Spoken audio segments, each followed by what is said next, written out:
Hello everyone, नमस्कार। मैं आप सभी का स्वागत करती हूँ मेरे यूट्यूब चैनल लीगल होम में। जैसा कि आप सभी को पता है कि मैं इस चैनल में आप सभी के लिए इंडियन जुडिशरी से संबंधित कुछ ना कुछ वीडियो पोस्ट करती रहती हूँ। यदि आप इंडियन जुडिशरी एग्जाम्स की तैयारी कर रहे हैं तो चैनल को सब्सक्राइब कर लीजिए और इस वीडियो को अंत तक देखिए यदि आप नोटिफिकेशन का वेट कर रहे हैं 2020 ईयर के लिए, क्योंकि आप सभी को पता है बहुत से स्टूडेंट 2020 में निकलने वाली वैकेंसीज का वेट कर रहे हैं और वेट करने के साथ साथ वे अपना टाइम भी खराब कर रहे हैं। मेरी ये सलाह रहेगी कि जो स्टूडेंट नोटिफिकेशन का वेट कर रहे हैं वो इस वीडियो को अंत तक देखें, क्योंकि मैं इसमें आप सभी को किस तरीके से एग्जाम की तैयारी करनी है, किस तरीके से आपने स्ट्रेटजी को अपनाना है, या नोटिफिकेशन आएंगे या नहीं आएंगे, किस तरीके की आपने स्ट्रेटजी को रखना है अगर आते हैं, क्योंकि आएंगे। राजस्थान जुडिशरी, मेरे कुछ फ्रेंड्स हैं राजस्थान जुडिशरी, जैसा कि आप सभी को पता है आरजेएस का नोटिफिकेशन बहुत से चैनलों पर या बहुत से लोगों ने शेयर किया है। आरजेएस के सिलेबस को आरजेएस के नोटिफिकेशन को, तो मेरी मानिए तो आरजेएस की नोटिफिकेशन आ जाएगी, क्योंकि बहुत बड़ी वैकेंसीज आने वाली हैं, करीबन 100+ वैकेंसीज रहेंगी। या मैं बात करूं उत्तराखंड जुडिशरी की या मैं बात करूं एमपी जुडिशरी की, वो भी नोटिफिकेशन, हालांकि अभी लॉकडाउन चल रहा है तो अभी भी ऐसी कोई नोटिफिकेशन के बारे में जिक्र नहीं कर रहा है, लेकिन मेरी मानिए तो आप अगस्त सितंबर तक वेट कीजिए और अगस्त सितंबर के बाद में देखिएगा वैकेंसीज आने वाली हैं। क्योंकि आप इस समय अपने घर पर बैठे हैं, बहुत अच्छा टाइम पीरियड है आपके लिए, तैयारी कीजिए और अच्छे से स्ट्रेटजी के साथ में तैयारी कीजिए। मैं आशा करूंगी कि आप सभी इस वीडियो को देख रहे होंगे। जो स्टूडेंट यूपी जुडिशरी की तैयारी कर रहे हैं, एमपी सिविल जज, राजस्थान सिविल जज, बिहार सिविल जज, उत्तराखंड सिविल जज and other state judiciary exams, ये वीडियो मेरे द्वारा यानी भावना शर्मा के द्वारा रिकॉर्ड किया गया है।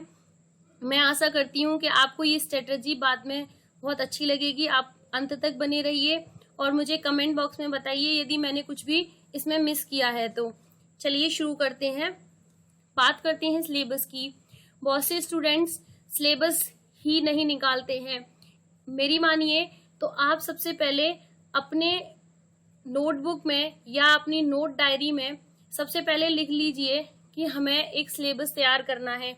जिस भी स्टेट का एग्जाम देने वाले हैं या आप जिस भी स्टेट के रहने वाले हैं, या आपको यूपी का ही एग्जाम देना है या आरजेएस देना है या उत्तराखंड का देना है, क्योंकि अभी बिहार में आपने देखा होगा बिहार जुडिशरी ने अभी नोटिफिकेशन जारी किया था जिसकी डेट भी एक्सटेंड हुई है। आप सभी ने बिहार जुडिशरी का भी एग्जाम दिया होगा, तो मेरी सलाह रहेगी आप सभी को, जैसे ही लॉकडाउन खत्म होगा वैसे ही एग्जाम होने वाला है, तो आप आज से ही और अभी से ही शुरू हो जाइए।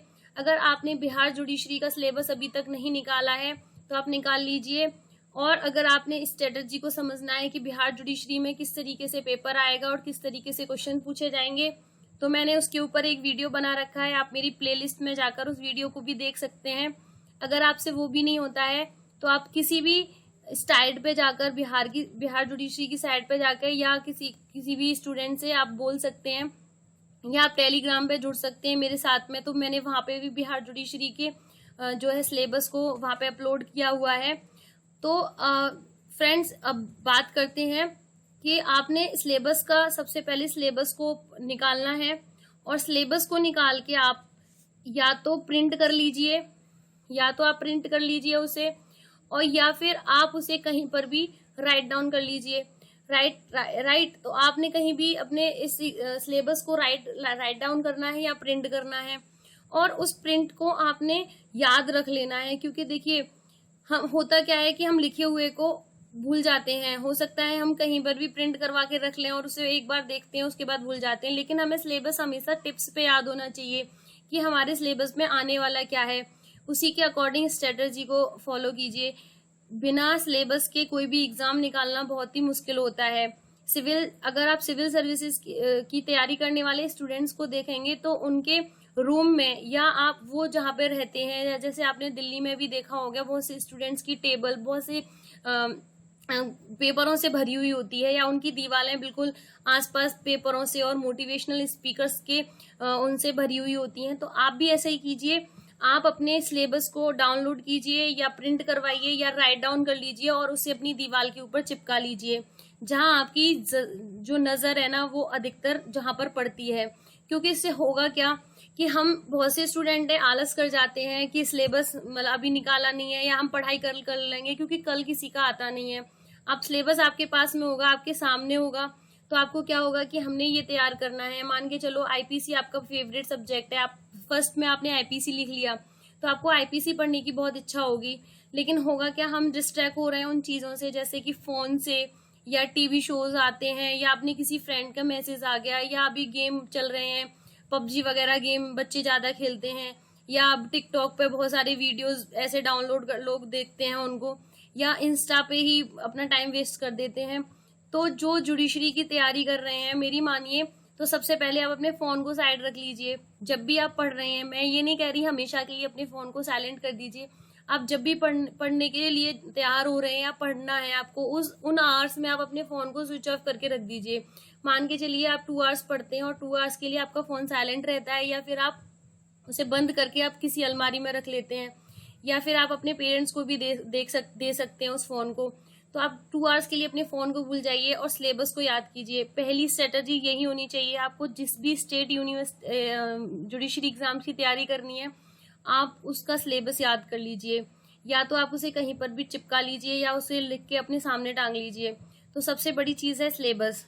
सिलेबस के बाद हम बात करते हैं प्रिपेयरिंग नोट्स। आपने सिलेबस लिख लिया, अब आपने क्या करना है, दूसरी स्ट्रेटजी आपके पास होनी चाहिए, हमने नोट्स तैयार करने हैं। नोट्स किस तरीके से तैयार करने हैं, देखिए अगर आप बुक्स पढ़ने के आदी हैं या आपको बुक्स बहुत अच्छी लगती हैं, तो आप बुक्स से प्रिपेयर कर सकते हैं नोट्स को।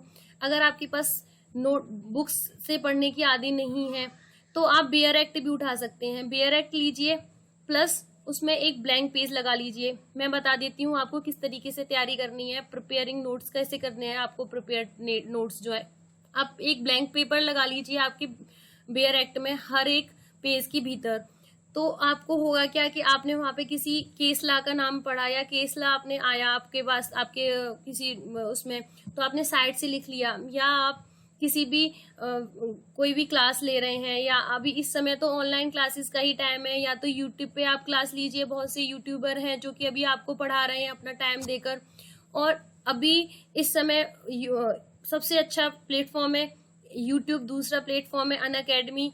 कई ऐसे टीचर्स हैं जो आप अपना कीमती टाइम देकर आप लोगों को पढ़ा रहे हैं, लेकिन आप हैं कि अपना टाइम है वेस्ट करे जा रहे हैं। तो ऐसा ना कीजिए। सबसे पहले आप अपने स्ट्रेटजी को बनाइए और उसके साथ साथ में नोट्स बनाइए। मैं आपको गाइड करती रहती हूँ टाइम टाइम पर कि आपको कैसे तैयार करना है, आपने किस तरीके से तैयारी करनी है। मैंने इसका एक ऑडियो लेक्चर भी तैयार किया था कि आपने किस तरीके से प्रिपेयर करना है अपने इसको जुडिशरी एग्जाम्स को। सो मुझे लगता है कि बहुत से स्टूडेंट्स ने उसे सुना होगा और मुझे उसका फीडबैक भी बहुत अच्छा मिला। मेरा व्हाट्सएप पे भी ग्रुप बना हुआ है, तो वहाँ भी मुझे बच्चे बहुत अप्रिसिएट करते हैं कि मैम आप बहुत अच्छे से पढ़ाते हैं। वहाँ क्विज भी चला करती हूँ मैं बच्चों के साथ में, एक 1.5 घंटा बैठ के मैं खुद को उसमें देती हूँ कि 1 घंटा कुछ क्या करते हैं स्टूडेंट्स के यहाँ इधर उधर देखते रहते हैं कि कोई हमें तैयार कराएगा, कोई आपको हाथ पकड़ के तैयार नहीं कराएगा, आपको खुद करना पड़ेगा। आपके अंदर से एक आवाज आनी चाहिए कि हाँ हमें तैयार करना है, हमें एग्जाम्स देने हैं, हमें अपने ड्रीम्स को फुलफिल करना है।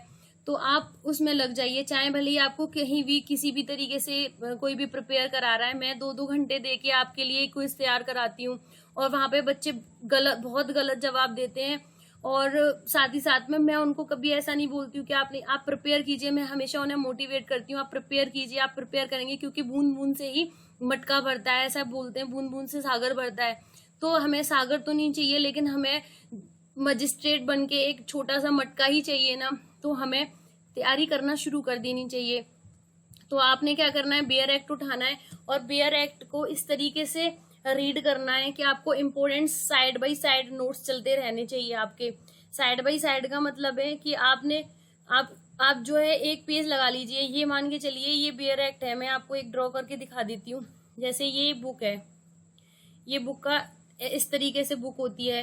एक साइड में आपका लिखा होता है, दूसरी साइड में भी लिखा होता है, तो आप इस बीच में ना एक पेज लगा लीजिए यहाँ पर व्हाइट कलर का। तो जब आप क्या होगा कि एक साइड जो रहेगी ये ब्लैंक, दोनों साइड ब्लैंक रहेंगी आपकी, देखेंगे तो इस तरफ जो बेयर एक्ट के इस तरफ जो लिखा हुआ है तो आप उसके शॉर्ट नोट्स बना बना के यहाँ लिख सकते हैं। दूसरी तरफ जो लिखा हुआ है वो पेज के दूसरी तरफ लिख सकते हैं। तो इससे क्या होगा कि आपके नोट्स एक ही पेज में तैयार हो जाएंगे, और इतना तैयार हो जाएंगे जब आप कभी भी रिवाइज करने बैठेंगे तो वो आपको हमेशा के लिए याद रह जाएंगे कि हाँ हमने ये नोट्स बनाए थे और उस डेट में बनाए थे, राइट। अब मैं बात करती हूँ, ये तो हो गई लॉ से रिलेटेड बातें कि लॉ को किस तरीके से तैयार किया जाए। अब मैं बात करती हूँ जनरल नॉलेज की, क्योंकि बहुत से एग्जाम्स ऐसे होते हैं, यूपी जुडिशरी हुआ, उत्तराखंड जुडिशरी हुआ, या बिहार हुआ, या एमपी हुआ, तो इन एग्जाम्स में क्या होता है, एक जनरल नॉलेज की भी एक अलग से पेपर आ जाता है, प्रीलिम्स में भी आता है और मेंस में भी आ जाता है।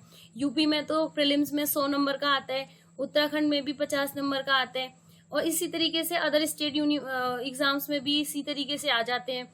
तो स्टूडेंट्स क्या करते हैं कि एग्जाम के टाइम पे देख लेंगे, एग्जाम के टाइम पे कुछ नहीं होता, मेरी मानिए तो आप अभी से और इसी वक्त से तैयारी करना शुरू कर दीजिए जो है जनरल नॉलेज की। क्योंकि होगा क्या इससे कि आपको एक तो side by side general knowledge तैयार हो रही है, दूसरा करंट अफेयर्स तैयार हो रहे हैं।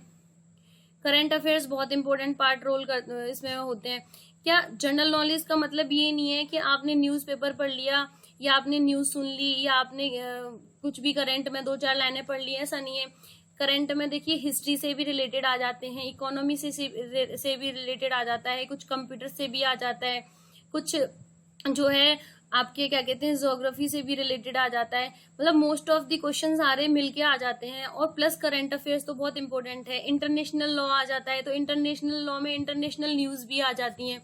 तो इस तरीके की तैयारी करना शुरू कर दीजिए, जिससे कि आपको क्या होगा कि आपको आगे चल के कोई परेशानी नहीं आएगी। अभी से आपके प्री के साथ साथ में मेंस की भी तैयारी, नोट्स मैंने कहा इंपॉर्टेंट चीजें हैं, रोल प्ले करती हैं इंपॉर्टेंट नोट्स जो हैं, तो आप नोट्स अभी से बनाना शुरू कर दीजिए। इससे आपको आगे जाके जो मेंस का एग्जाम देंगे उसमें परेशानी नहीं होगी, राइट। आगे देखते हैं। देखिए मैंने आपके लिए एक मास्टर प्लान बनाया है इंडियन जुडिशरी के लिए, कैसे प्रिपेयर करें आप 2020 एग्जाम के लिए। तो देखिए फ्रेंड्स, ये 7 to 8 रोल हैं जो आपको बहुत अच्छे से मालूम होनी चाहिए। सबसे पहली चीज है आपका टाइम मैनेज होना चाहिए। मैनेज का मतलब है, या देखिए बहुत से स्टूडेंट हैं जो स्कूल कॉलेज भी जाते हैं, या जिन्होंने जॉब करनी है, जो जॉब कर रहे हैं वो जॉब पे भी जाते हैं, लेकिन ये टाइम ऐसा मिला है आपको, लॉकडाउन का टाइम है, जैसा कि आपको पता है कि घर पर ही रहना है, काम हमें करना नहीं है। अभी स्कूल्स इतने ओपन नहीं हुए, अभी ऑफिस भी इतने अच्छे से ओपन नहीं हुए कि जो कि क्या कहते हैं रोज भी लोग जाते हों। तो आपको बहुत अच्छा टाइम मिला हुआ है, कोर्ट भी अभी ओपन नहीं हुए हैं। तो आपको टाइम मैनेजमेंट की तो कोई जरूरत ऐसी है नहीं है। लेकिन हाँ, यदि आप अपने फोन के आदी हैं, पबजी खेलने के आदी हैं, टिकटॉक पे वीडियो देखने के आदी हैं, तो आप मैनेजमेंट नहीं कर सकते अपने टाइम को। क्योंकि जो स्टूडेंट 2 बजे रात के सोएगा और सुबह वो 4 बजे नहीं उठ सकता है। क्योंकि एक स्टूडेंट में आदत होनी चाहिए कि वो शुरू से ही अपनी आदत इस तरीके से डाले कि वो सुबह 4 बजे उठे, 4 बजे नहीं तो वो 5 बजे उठे, और सबसे पहले भगवान की प्रे करे और अपना पढ़ाई शुरू करे। तो सबसे पहले जरूरी है कि आप टाइम पे उठिए और अपने टाइम को मैनेज कीजिए, भले ही वो किसी से भी रिलेटेड हो। आपने सबने देखा होगा कि हमारे जो घर के बुजुर्ग हैं सबसे पहले ये कहते थे कि सूरज जगने से पहले ही जग जाना चाहिए, ऐसा कुछ अपशगुन बोलते थे। लेकिन हमने उनकी बात कभी नहीं सुनी, हम अपनी मर्जी से करते हैं, लेकिन कितनी बीमारियां पैदा हो जाती हैं। हम अपने शरीर में इतनी बीमारियां लेके चल रहे होते हैं, हमें खुद नहीं मालूम होती। तो सुबह उससे क्या होगा, सुबह जब आप उठेंगे ना तो आपके अंदर एनर्जी रहती है, उस समय आपका माइंड फ्रेश रहता है, तो उस समय आपको पढ़ने में कोई दिक्कत नहीं आएगी। दूसरा, plan it first. Plan it first का मतलब है कि आप सबसे पहले प्लान कीजिए कि आपकी ड्रीम्स क्या हैं। आप अपने आप को अगले 10 सालों में कहाँ देखना चाहते हैं, या मैं बोल के चलूं कि आप अपने 2 सालों में अपने आप को कहाँ देखना चाहते हैं। देखिए बहुत बड़ा एग्जाम नहीं है ऐसा जो कि आपको 10 साल लगा दे। किसी भी एग्जाम को क्लियर करने के लिए मुश्किल से मुश्किल, अधिक से अधिक ऑन एन एवरेज स्टूडेंट के लिए 2 घंटे, और अगर अच्छा पढ़ने में उसका दिमाग तेज है तो उसको ज्यादा से ज्यादा 10 से 12 महीने लगते हैं किसी भी एग्जाम को तैयार करने में। तो आपको ये स्ट्रेटजी अपनानी है कि हमने ड्रीम्स क्या देखने हैं, हमारे आपके ड्रीम्स क्या हैं, आपके घर वाले आपकी फैमिलीज के ड्रीम्स क्या हैं। तो आप पहले प्लान कीजिए कि आप इंडियन जुडिशरी एग्जाम्स की तैयारी करेंगे या नहीं करेंगे। क्योंकि देखिए, एक रिसर्च में मैंने आपको बता देती हूँ, मैंने एक रिसर्च पढ़ी थी जहाँ पे लिखा था 10,000 लोगों में मात्र और मात्र 1,000 ऐसे स्टूडेंट्स होते हैं जो LLB करते हैं, और 1,000 स्टूडेंट में से 20% ऐसे लोग होते हैं जो इंडियन जुडिशरी की प्रिपरेशन में जाते हैं। यानी कि 80% लोग तो वैसे ही छट जाते हैं। 80% का मतलब ऐसे स्टूडेंट्स जो वकालत कर रहे होते हैं। दूसरा जो है क्या कहते हैं, कुछ लोग प्राइवेट कंपनी में जॉब करने लग जाते हैं, और ऐसे स्टूडेंट जो 20% रह जाते हैं उनमें से भी अपना टाइम वेस्ट करते रहते हैं, ना तो पढ़ते हैं और ना ही वो करियर में कुछ नहीं कर पाते। फिर लास्ट में उनको वकालत का ही सहारा लेना पड़ता है। तो मैं नहीं कहूंगी कि आप वकालत में जाइए, अगर आपको अच्छी लगती है तो आप जाइए। अगर आपको मजिस्ट्रेट बनना है या सिविल जज बनना है, या आपको आपका ड्रीम ही है कि आप इंडियन जुडिशरी की तैयारी करें, तो आप प्लान कर लीजिए कि आपने करना क्या है। दूसरा क्या है, रीड एंड प्लान। आप जो भी पढ़ रहे हैं, लॉ से रिलेटेड हो या GS से रिलेटेड हो, आप उसे प्लान करके पढ़िए। आपने एक्स्ट्रा कुछ नहीं पढ़ना कि आपने कोई भी बुक उठा ली, आप रैंडमली किसी बुक को लेके बैठ गए। नहीं, आप पहले जो आपको पसंद है वो किताब उठाइए, आपको जो अच्छी लगती है वो किताब आप पढ़िए। सबसे पहले होगा क्या, अदरवाइज आप ऐसी कोई बुक उठा लेंगे कि जिसमें आपको इंटरेस्ट ही नहीं है, तो आप एक टाइम के बाद बोर हो जाएंगे। आप अगर क्रिमिनल लॉ पढ़ रहे हैं तो आप साथ ही साथ सिविल लॉ भी पढ़िए। अगर आप फैमिली लॉ पढ़ रहे हैं तो आप कॉमर्शियल लॉ भी पढ़िए, कॉन्ट्रैक्ट पढ़िए, आप TPA पढ़िए। तो इस तरीके से स्ट्रेटजी अपनाइए कि आपको बोरियत भी महसूस ना हो और आपका काम भी हो जाए, राइट। अब डिसाइड इन अ फॉर्मेट, ये सारी चीजें एक फॉर्मेट में होनी चाहिए। लाइक आपने सिलेबस देख लिया, आपने बेयर एक्ट ले लिया, आपने बुक ले लिया, आपने सब्जेक्ट कौन सी पढ़नी है, हर चीज डिसाइडेड फॉर्मेट में होनी चाहिए कि आपने करना क्या है, अगला क्या होगा, अगला क्या होगा। ये चीजें ना 2 से 4 महीने में नहीं आप होती हैं। आप क्या कहते हैं, प्रिपेयर करेंगे, उस समय तक आपके पास टाइम बहुत खत्म हो चुका होगा और आप एग्जाम देने वाली डेट आ चुकी होगी कि आप इस दिन एग्जाम देंगे, और हम एक भी किताब कंप्लीट नहीं कर पाएंगे। तो आज से ही शुरू कर दीजिए, आज से यानी अभी से शुरू कर दीजिए। अगर आप इस वीडियो को सुबह देख रहे हैं तो अभी से शुरू कर दीजिए। अगर आप नाइट में देख रहे हैं तो नाइट में, ये वीडियो मैं रिकॉर्ड कर रही हूँ रात के करीबन 11 बजे। तो आप ये समझिए कि मैं आप लोगों के लिए कितनी मेहनत कर रही हूँ। रात के 11 बजे बैठ के मैं आपके लिए ये प्लान समझा रही हूँ। तो आप समझ के देखिए कि आपको कितना पढ़ना चाहिए। आप रात के 11 बजे, कोई भी व्यक्ति है सो जाता है अमूमन या मोबाइल में लगा होता है, मैं ये प्लान बना रही हूँ और आपको समझा रही हूँ। इसका मतलब है कि मुझे कितनी फिक्र है कि बहुत से स्टूडेंट्स ऐसे मिसगाइड होते रहते हैं। बहुत से स्टूडेंट्स के मेरे पास मैसेज आते हैं कि मैम हमें बताइए हम क्या करें। और मैं उन बच्चों को भी बताऊंगी जो LLB फर्स्ट ईयर अभी करना शुरू करे हैं। अभी आपसे ड्रीम, आपके पास में 3 साल होते हैं, क्योंकि हमें तो किसी ने बताया नहीं था कि आपने करना किस तरीके से, आप फर्स्ट ईयर से शुरू कर सकते हैं। नहीं, हमें किसी ने बताया ही नहीं था। आप बहुत से एक्ट फर्स्ट ईयर से शुरू कर सकते हैं। जैसे कॉन्स्टिट्यूशन हर 3 उसमें आता है, फर्स्ट ईयर से ही आ जाता है। IPC है, फर्स्ट ईयर में भी पढ़ते हैं और थर्ड ईयर में भी पढ़ते हैं। बहुत से सेमेस्टर्स ऐसे होते हैं जिनमें हम फर्स्ट सेमेस्टर में भी पढ़ते हैं और 4th सेमेस्टर में भी पढ़ते हैं। तो आप अभी से शुरू कर दीजिए, क्योंकि ये आपके अंत तक काम आने वाले हैं। चाहे आप वकालत करें या इंडियन जुडिशरी में जाएं, तो आपने वर्क स्टार्ट करना है। कब से करना है? LLB अगर आप फर्स्ट ईयर में हैं तो आप अभी से शुरू कर दीजिए एग्जाम्स की तैयारी करना। आप अपने पेन नोटबुक उठा लीजिए, आप लिखना शुरू कर दीजिए। बहुत से स्टूडेंट्स राइटिंग में चले जाते हैं, राइटिंग अच्छा नहीं होने की वजह से उनके मेंस क्लियर नहीं हो पाता। उनके अंदर नॉलेज अच्छी होती है लेकिन वो किसी न किसी वजह से रह जाते हैं। तो मैं ये कहती हूँ कि आप अभी से पेन कॉपी लीजिए और आप जो भी याद किया है आप लिखना शुरू कर दीजिए। बिना देखे शुरू कीजिए, बिना देखे लिखना शुरू कीजिए। हो सकता है कि आपको पहले शुरुआती दिनों में परेशानियों का सामना करना पड़े, लेकिन ये आदत बन जाएगी तो आपको दिक्कत नहीं आएगी। हाँ, डोंट फाइंड एक्सक्यूज। आप एक्सक्यूज मत कीजिए कि मेरे बस की बात नहीं है, मेरे से होता नहीं है, या मेरे घर में लाइट नहीं है, या मेरे को सुख सुविधाएं कम मिली हुई, या मेरे पास किताबें नहीं है, या मेरे पास बेयर एक्ट नहीं है। ऑनलाइन हर कुछ सब कुछ अवेलेबल है। अगर आपको कहीं से भी नहीं मिलता है तो आप मेरे टेलीग्राम ग्रुप पे जुड़ सकते हैं। टेलीग्राम में वहां पे मैंने हर एक एक्ट, हर एक बेयर एक्ट, हर एक मुझे जो इम्पोर्टेंट लगता है उसके शॉर्ट नोट्स, और टाइम से टाइम मैं आपको गाइड करती रहती हूँ। तो ऐसा नहीं है आपके पास में इंटरनेट है, अगर आप इस वीडियो को देख रहे हैं तो आपके पास ऑब्वियस सी बात है एंड्रॉयड फोन भी है, तो एंड्रॉयड फोन से भी आप तैयारी शुरू कर सकते हैं। आपका एक मास्टर है एंड्रॉयड फोन, तो आप एक्सक्यूज मत कीजिए, या आपके पेरेंट्स आपका साथ नहीं देते हैं, या मेरे को ऐसा होता है कि मेरे पेरेंट्स मेरा साथ नहीं देते हैं, या मेरे भाई बहन मुझे पढ़ने नहीं देते हैं, तो ऐसे एक्सक्यूज बहुत बेकार के होते हैं। मैंने ऐसे स्टूडेंट्स को भी पास करते हुए देखा एग्जाम्स, जिनको कोई भी सुख सुविधाएं नहीं थी, उनके पास फोन भी नहीं होते। वो इस तरीके से एक्सक्यूज नहीं बनाना चाहिए आपको, सबसे बड़ी बात ये है। दूसरा, आपने जब प्लान करा, ये सब चीजें प्लान करी, तो अब आ जाता है रिवाइज, क्योंकि जो चीजें हम शुरू करते हैं वहीं खत्म हो जाती है, क्योंकि ये सर्कल है एक तरीके से। अब आपने बेयर एक्ट को पढ़ना शुरू किया या कोई भी नोट्स बनाना शुरू किए हैं, तो वो उनको रिवाइज हमेशा करते रहना चाहिए। रिवाइज, क्योंकि दुनिया गोल है, और एक ही चीज बार बार करने से ना हमारी मजबूत हो जाती है। तो उस चीज को जो आपने पढ़ी है, हफ्ते 2 हफ्ते के बाद उसे रिवाइज कीजिए, आप देखेंगे कि आपके अंदर एक अलग ही एनर्जी आएगी।